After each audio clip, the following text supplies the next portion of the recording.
আপনি কি পতিতাপল্লীতে ওই কাজটা করতে এসেছেন? জি ভাইয়া, আমার অনেক টাকার দরকার। তুমি হঠাৎ এই লাইনে কেন? তোকে দেখতে কিন্তু এমনিতেই সুন্দর। তুই এক কাজ কর, ওই পতিতা বলিতে চলে যা, অনেক টাকা রোজগার করতে পারবি।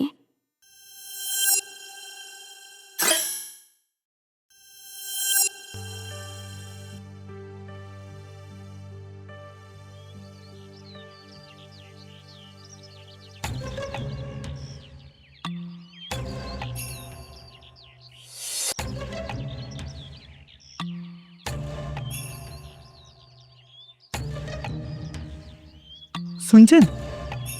যদি কিছু মনে না করেন আপনাকে একটা কথা বলি। অনেকক্ষণ ধরে দেখছি আপনি এদিক ওদিক তাকাচ্ছেন। আপনি কি কাউকে খুঁজছেন?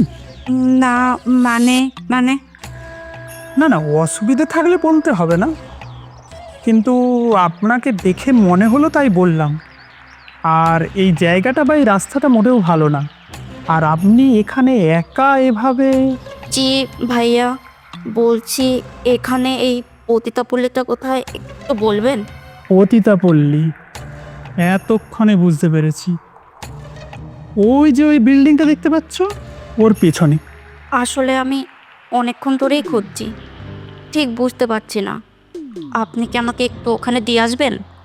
যদি কিছু মনে না করেন আপনাকে একটা কথা জিজ্ঞেস করি। আপনি কি পতিতাপল্লীতে ওই কাজটা করতে এসেছেন? জি ভাইয়া, আমার অনেক টাকার দরকার। সত্যি কথা বলতে কি, আমি ওখানে প্রায়ই যাই। তুমি যদি চাও আজকে আমার সাথে আমার বাড়িতে যেতে পারো। আজ না হয় তুমি আমার সাথে সঙ্গ দিয়ে টাকা নিয়ে যাবে, তারপর তোমার ওখানে একটা আমি ব্যবস্থা করে দেব। কি, যাবে? জি ভাইয়া, চাপ। তাহলে চলো।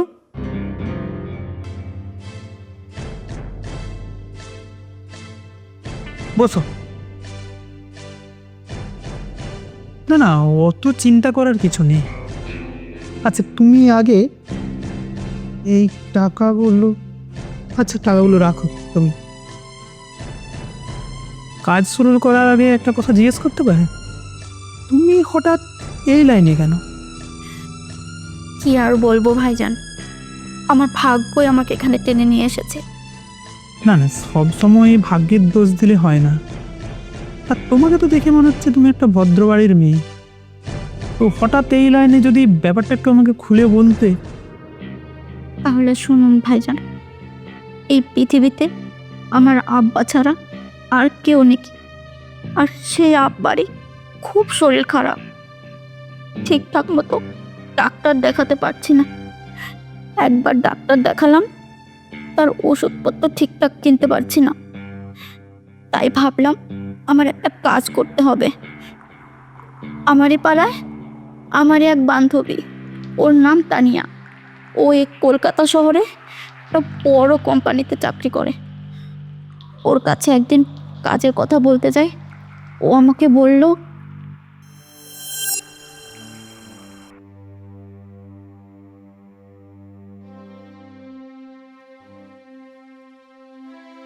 আরে রোজি, তুই আয় আয় বস।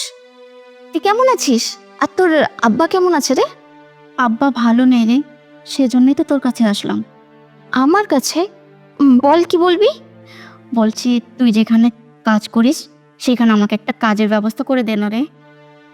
দেখ রোজি, তুই আমার ভালো বন্ধু, প্রয়োজন হলে তুই আমার কাছ থেকে 200 টাকা ধার লাগলে নিস, কিন্তু আমি এটা করতে পারবো না রে। আর তাছাড়া তোর মতো মেয়েকে আমাদের কোম্পানিতে কাজে রাখবে না। তুই একবার তোর মালিককে বলে দেখ না, প্রয়োজন পড়লে সেখানে তোর সাথে আমাকে নিয়ে চল। আচ্ছা, তুই কি আমার কাজের জায়গাটা নষ্ট করে দিতে চাইছিস? আর তোকে আমি বন্ধু হিসেবে একটা কথা বলতে পারি, কেউ জানতে পারবে না। তোকে দেখতে কিন্তু এমনিতেই সুন্দর। তুই এক কাজ কর, ওই পতিতা বলিতে চলে যা, অনেক টাকা রোজগার করতে পারবি। পতিতা বললে?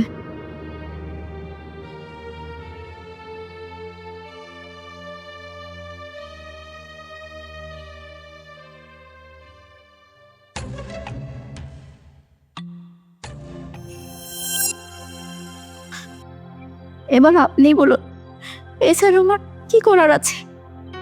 না সত্যি, তোমার দায়িত্ব কর্তব্য দেখে আমার খুব ভালো লাগছে, কিন্তু কি আর করা যাবে। এখন যে কাজের জন্য এসেছি সেটাই করা যাক।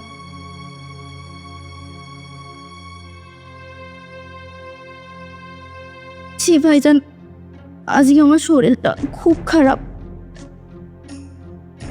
যদি কালকে আসে তো। ঠিক আছে, তাহলে আমার টাকাগুলো ফেরত দিয়ে দাও। আমি 3 ওয়াক্ত নামাজ পড়ি ভাইজান, জাতিতে মুসলমান। জবান যখন দিয়েছি কাল আসবো তো আসবই। এই টাকাটা যদি আমাকে দিয়ে রাখতেন তাহলে আমি আমার বাবার জন্য ওষুধ কিনে নিয়ে যেতে পারতাম।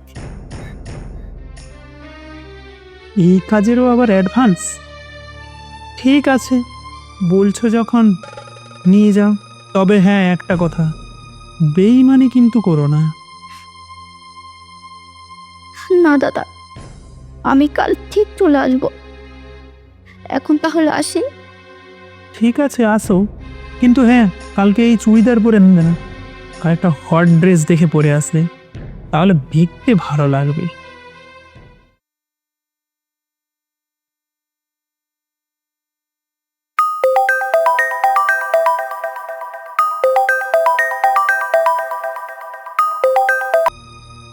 হ্যালো।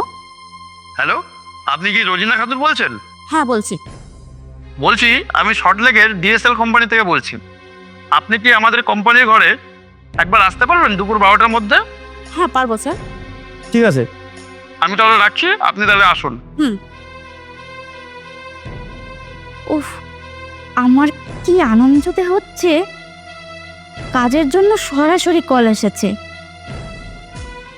এখন ওই দুপুর 12টার মধ্যে যেতে বললো, এদিকে আবার ওই ভদ্রলোকের কাছে যেতে হবে।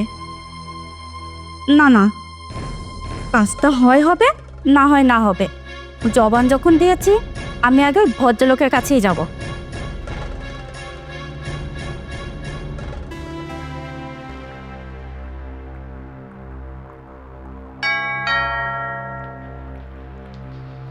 দরজা খোলা আছে, ভেতরে চলে আসুন।